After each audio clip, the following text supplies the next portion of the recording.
அந்த தீய சக்தியுடைய ஆள் வந்துட்டு அருந்ததிய தேடிக்கிட்டு வீட்டுக்குள்ளேயே வந்துடுறாரு. அப்புறம் எல்லாரும் இது பண்ணி அவர வந்துட்டு வெளியே தொரத்தி விடுறாங்க. அருந்ததி அதுக்கப்புறம் அழுது ஃபீல் பண்ணிட்டு நல்லபடியா வந்துடுறாங்க. அப்புறம் குப்தா கிட்ட வந்து பேசிட்டு இருக்காங்க. மகளே மகளேன்னிட்டு இருக்காங்க. அம்மா குப்தா அப்படின்ற மாரி சொல்லிக்கிட்டு வராங்க. "இங்க தான் இருக்கேன் மகளே, உனக்கு ஒன்றும் ஆகலைல்ல, நல்ல வேளை அவன அமுச்சு விட்டுட்டேன்" அப்படின்ற மாரி சொல்லி பேசிட்டு இருக்கிறாங்க.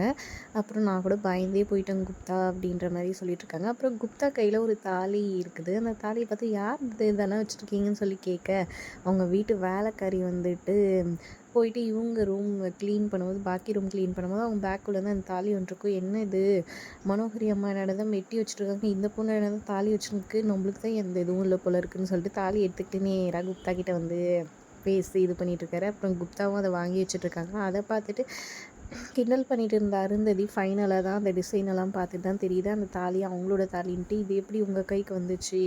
இது இங்கே இருக்கிற ஒருத்தவங்க வச்சுருந்தாங்கன்னு" சொல்லிட்டு சொல்ல, எந்த பொண்ணு யார் என்னன்னு சொல்லி கேட்குறாங்க. பாக்கி கையிலேருந்து எப்படி இந்த வேலைக்கார பொண்ணுக்கு வந்துச்சுன்ற மாதிரி குப்தா ஒரு பக்கம் யோசிச்சுட்டு இருக்கிறாரு. அந்த தாலியை வச்சுட்டு அருந்ததி ஷாக் ஆகி போயிருக்கிறாங்க. இன்னொரு பக்கம் இங்கே பசங்க வந்துட்டு இவங்கக்கிட்ட பேசிகிட்ருக்குறாங்க. பாக்கியோட அப்பாக்கிட்ட சந்தோஷமாக பேசிகிட்ருக்குறாங்க. அதுக்கப்புறம் "நீங்கள் எங்கள் வீட்டுக்கு இந்த சண்டே வந்துட்டு கண்டிப்பாக விருந்துக்கு வரணும். அங்கே வந்து மிஸ் அம்மா இருப்பாங்க, எங்கள் அப்பாலாம் இருப்பாங்க, எல்லாரையும் மீட் பண்ணலாம். எங்கள் தாத்தா பாட்டியெல்லாம் நான் காமிக்கிறேன்ற" மாதிரி சொல்கிறாங்க. சண்டே என் பொண்ணு இருப்பாளேன்ற மாதிரி யோசிக்கிறாங்க. சரி, ஓகே,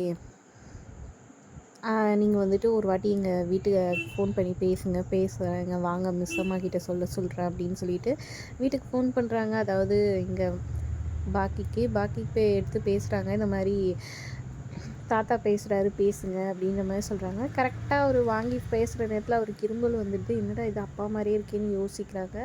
அப்புறம் அவங்களுக்கு ரொம்ப முடியல, நீங்கள் ஃபோனை வச்சுருங்கன்னு சொல்லிட்டு வச்சுறாங்க. என்ன இது அப்பாவாக இருக்குமோ அப்படின்னு பாக்கி ஒரு பக்கம் யோசிக்கிறாங்க. அன்றைக்கி போனப்போ கூட அப்பான்னு தானே நம்மளுக்கு தோணுச்சு அப்படின்ற மாதிரி ஃபீல் பண்ணி யோசிச்சுருக்காங்க.